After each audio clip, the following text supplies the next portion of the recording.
Hello दोस्तों, मैं अनामिका सिंह स्वागत करती हूं आप सबका एक बार फिर से अपने YouTube channel hi fi study में। फ्रेंड्स, उम्मीद है आपको हमारे द्वारा लिए गए सभी एफर्ट पसंद आ रहे होंगे और आप हमारे वीडियो को ज़्यादा से ज़्यादा शेयर और सब्सक्राइब कर हमें मोटिवेशन देते रहें, जिससे कि इस तरह के वीडियो हम आपके लिए लाते रहें। जैसा कि हमने इसके पहले के वीडियो में आपको बताया था कि जनवरी से लेकर दिसंबर तक 2019 और 20 के संपूर्ण करंट अफेयर आपको कवर कराए जाएंगे, जिसमें से जनवरी के आधे प्रश्न हमने आपको सॉल्व करा दिए थे। जनवरी मंथ 2019 और 20 के 20 प्रश्न हमने आपको सॉल्व कराए थे और उसके आगे के जो क्वेश्चन है वह हम आपको आज सॉल्व कराएंगे, जिसके बारे में एक एक क्वेश्चन को तोड़ निचोड़ कर विस्तृत जानकारी आपको दी जाती है। या कहने में केवल 40 प्रश्न हैं, या 40 नहीं है, या बहुत ज़्यादा प्रश्न, इसमें से एक प्रश्न से कम 4-5 प्रश्नों के बारे में बताया जाता है। उम्मीद है आपको यह एफर्ट पसंद आ रहा होगा और आप वीडियो को ज़्यादा से ज़्यादा शेयर करने में हमारी मदद करेंगे। तो हम चलते हैं आज के अपने प्रश्न की तरफ। आज का हमारा पहला प्रश्न है, अगर इसके पहले के वीडियो को आपने नहीं देखा है तो आप हमारे प्लेलिस्ट में जाकर इसके पहले के वीडियो को ज़रूर से ज़रूर देखें, क्योंकि वहाँ पर वह आपके लिए सभी एग्ज़ाम के लिए इम्पॉर्टेंट है। आज का हमारा पहला प्रश्न है, who is the new Indian head of royal bank of Scotland, यानी RBS, royal bank of Scotland के नए भारतीय कौन बने हैं? तो पुनीत सूद जो हैं वह रॉयल बैंक ऑफ स्कॉटलैंड के नए हेड नियुक्त किए गए हैं, जो इंडियन है। इससे पूर्व वह कॉर्नस स्टोन वेचर पार्सन फंड के सलाहकार के रूप में कार्यरत थे और वर्ष 2016 से 2018 के मध्य RBS इंडिया में हेड ऑफ टेक्नोलॉजी के रूप में कार्य कर चुके हैं। इस पद पर वह पंकज फातरफोर्ड का स्थान लेंगे। हमारा अगला प्रश्न है, Where was Being India 2020 the flagship event of the Indian civil aviation industry held in March 2020, यानी मार्च 2020 में भारतीय नागरिक उड्डयन उद्योग का प्रमुख कार्यक्रम विंग इंडिया 2020 का आयोजन कहाँ किया गया? तो इसका जो जवाब है वह हैदराबाद है। 12 से 15 मार्च 2020 के मध्य भारतीय नागरिक उड्डयन उद्योग के प्रमुख कार्यक्रम विंग इंडिया 2020 का आयोजन बेगमपेट हवाई अड्डा हैदराबाद में किया गया। इस 4 दिवसीय कार्यक्रम का विषय फ्लाइंग ऑफ ऑल। यह उद्योग जगत के इस एशिया का सबसे व्यापक और लोकप्रिय सम्मेलन था और इसका जो थीम था वह था फ्लाइंग ऑफ ऑल। अगला प्रश्न है, who has the United nation appointed it's regimental coordinator in Thailand, यानी संयुक्त राष्ट्र ने थाईलैंड में अपना रेजिमेंट कोऑर्डिनेटर किसे नियुक्त किया है? तो इसका सही जवाब है गीता संभरवाल। गीता संभरवाल को थाईलैंड ने अपना रेजिमेंट कोऑर्डिनेटर नियुक्त किया है। संयुक्त राष्ट्र UN ने 29 जनवरी 2020 को भारतीय मूल की गीता संभरवाल को थाईलैंड में अपना रेजिडेंट कोऑर्डिनेटर नियुक्त किया है। संयुक्त राष्ट्र के महासचिव एंटोनियो गुटेरस ने भारत की गीता संभरवाल को थाईलैंड में संयुक्त राष्ट्र का रेजिडेंट कोऑर्डिनेटर नियुक्त किया है। उनकी नियुक्ति मेज़बान देश की मंजूरी के साथ की गई है। अगला प्रश्न है, where was India's first world mega science exhibition Vigyan Samagam held from 21 January to 20 March 2020, यानी 21 जनवरी से 20 मार्च 2020 के मध्य भारत की पहली विश्व मेगा विज्ञान प्रदर्शनी विज्ञान समागम कहाँ आयोजित किया गया? तो इसका सही जवाब है न्यू दिल्ली। भारत की जो राजधानी है नई दिल्ली, वहाँ पर इसका आयोजन किया गया। 21 जनवरी से 20 मार्च 2020 के मध्य भारत की पहली विश्व मेगा विज्ञान प्रदर्शनी विज्ञान समागम नई दिल्ली में आयोजित की गई। इसका उद्घाटन पूर्वोत्तर क्षेत्र के विकास राज्य मंत्री, प्रधानमंत्री कार्यालय में राज्य मंत्री, क्रमिक लोक शिकायत और पेंशन, परमाणु ऊर्जा और अंतरिक्ष राज्य मंत्री जितेंद्र सिंह ने किया है। अगला प्रश्न, who has become the first child of Kerala state to receive India award on 23 December 2019, यानी 23 दिसंबर 2019 को भारत पुरस्कार पाने वाला केरल राज्य के पहले बालक कौन बने हैं? तो आदित्य जो है यह पहले बालक बने हैं। केरल के आदित्य को बहादुरी के लिए भारत पुरस्कार से किया जाएगा सम्मानित। कोझिकोड के आदित्य के बहादुरी के लिए भारत पुरस्कार पाने वाले केरल राज्य के पहले बालक बने हैं। ये राष्ट्रीय बहादुरी पुरस्कारों का सबसे प्रतिष्ठित पुरस्कार है जो भारतीय बाल कल्याण परिषद द्वारा प्रदान किया जाता है। अगला प्रश्न है, who has been appointed the new prime minister of Cuba. Cuba के नए प्रधानमंत्री के रूप में किसने शपथ ली? तो इसका जो सही जवाब है वह है मैनुअल मरेरो क्रूज, या क्यूबा के नए प्राइम मिनिस्टर के रूप में इन्होंने शपथ ली।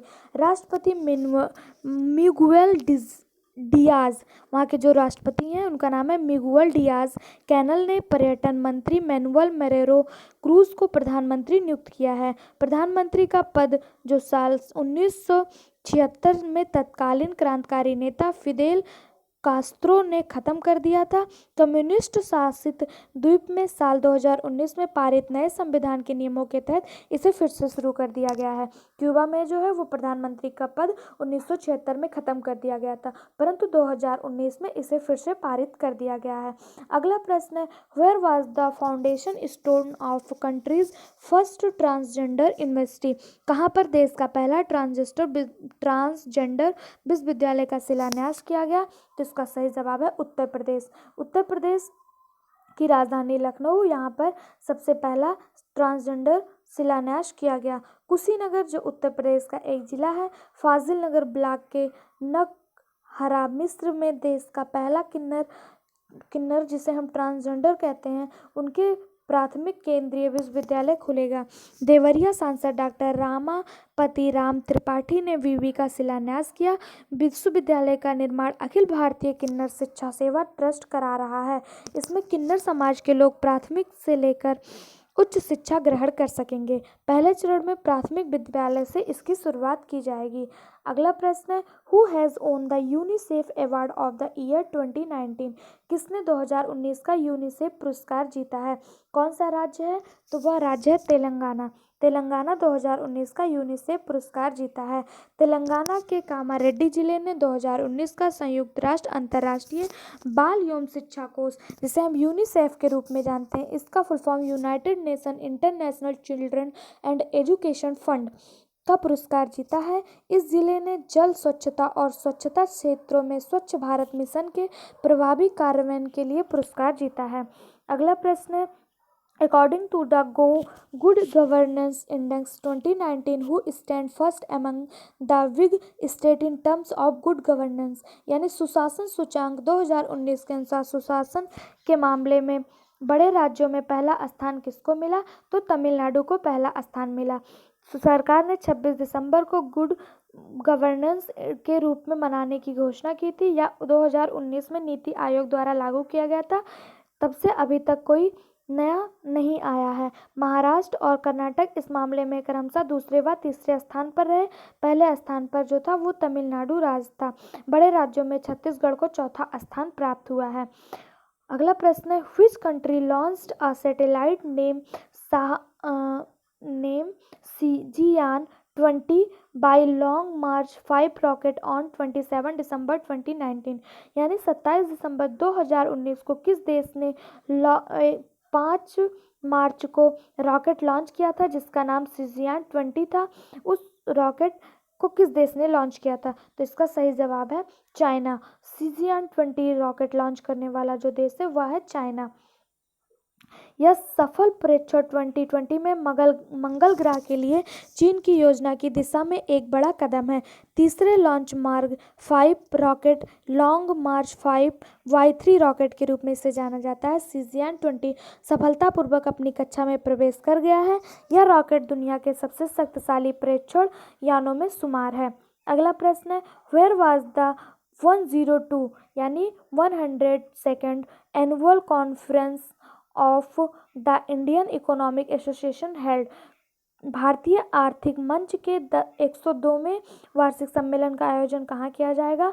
तो रायपुर में 26 दिसंबर को उपराष्ट्रपति M वेंकैया नायडू ने भारतीय आर्थिक मंच के 102वें वार्षिक सम्मेलन का शुभारंभ किया। श्री नायडू रायपुर के पंडित दीनदयाल उपाध्याय सभागार में भारतीय आर्थिक संघ के 102वें वार्षिक सम्मेलन का शुभारंभ करेंगे। अगला प्रश्न है, which state and union territory has approved the electrical vehicle policy 2019? किस राज्य या केंद्र शासित प्रदेश ने विद्युत वाहन नीति 2019 को मंजूरी दी है? तो नई दिल्ली जो है, इसने दिल्ली कैबिनेट ने विद्युत वाहन नीति 2019 को मंजूरी दी। इसका उद्देश्य दिल्ली में प्रदूषण की समस्या का समाधान करना है। यह नीति का उद्देश्य 2024 तक नए पंजीकृत वाहनों में 25% विद्युत वाहन शामिल करना है। इसके अलावा सरकार 250 चार्जिंग स्टेशन जो है वह निर्मित कराने की योजना भी बना रही है। अगला प्रश्न है, who was appointed as the 28th army chief of India on December 21 2019? यानी 31 दिसंबर 2019 को भारत के 28वें थल सेना प्रमुख के रूप में किसे नियुक्त किया गया? तो इसका सही जवाब है मनोज मुकुंद नरवाने को भारतीय थल सेना के प्रमुख के रूप में नियुक्त किया गया। जनरल मनोज मुकुंद नरवाने ने देश के नए सेना प्रमुख का कार्यभार संभाल लिया है। जनरल नरवाने 28वें थल सेना अध्यक्ष हैं, जो 13 लाख सैनिकों वाली थल सेना की अगुवाई करेंगे। ये किस नंबर के हैं? तो यह 28 नंबर के हैं। इससे पहले सेना प्रमुख रहे जनरल बिपिन रावत ने सेना अध्यक्ष के दौर पर अपना 3 साल का कार्यकाल पूरा कर लिया है। जनरल रावत को देश का पहला चीफ ऑफ डिफेंस यानी CDS के रूप में नियुक्त किया गया है। अगर आपसे पूछा जाए कि देश का पहला CDS कौन है, तो बिपिन रावत यह देश के पहले CDS हैं।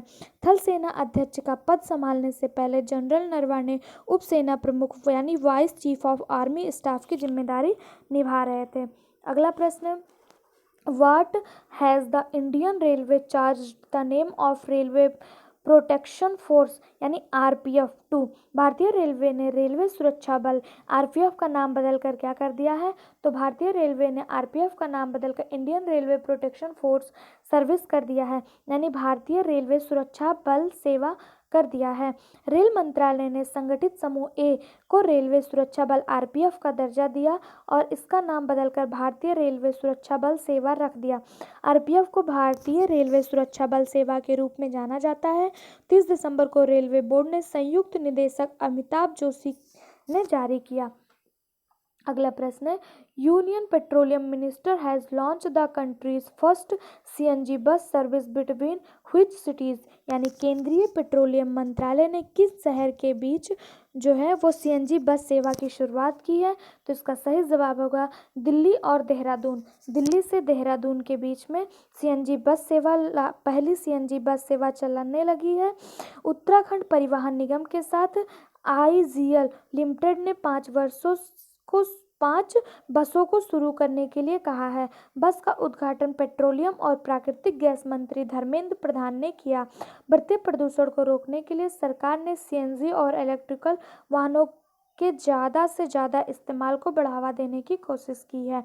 अगला प्रश्न है, which Indian scientist has been awarded human following by the Royal Aeronautics Society? Royal Aeronautics Society द्वारा किस भारतीय वैज्ञानिक को मानव फेलोशिप प्रदान की गई?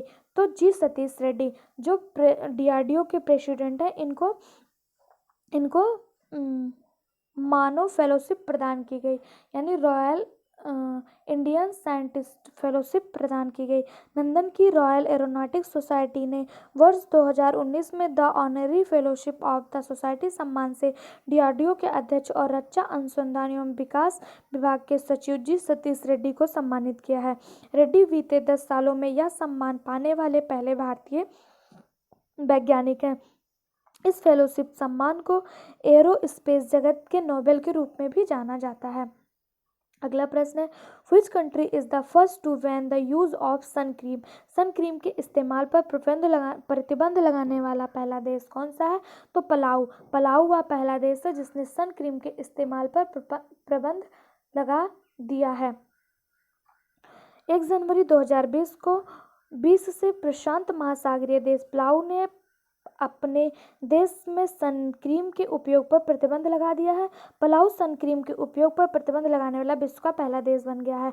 पलाऊ का कहना है कि जो अंतर्राष्ट्रीय कोरल लीफ फाउंडेशन है पलाऊ का, वह उसके अनुसार जो है सन क्रीम जो है जो रसायन सन क्रीम में पाने वाले जो रसायन है वह समुद्री जीवों के लिए जहर का काम कर रहे हैं, इसलिए सन क्रीम पर रोक लगा दिया गया है।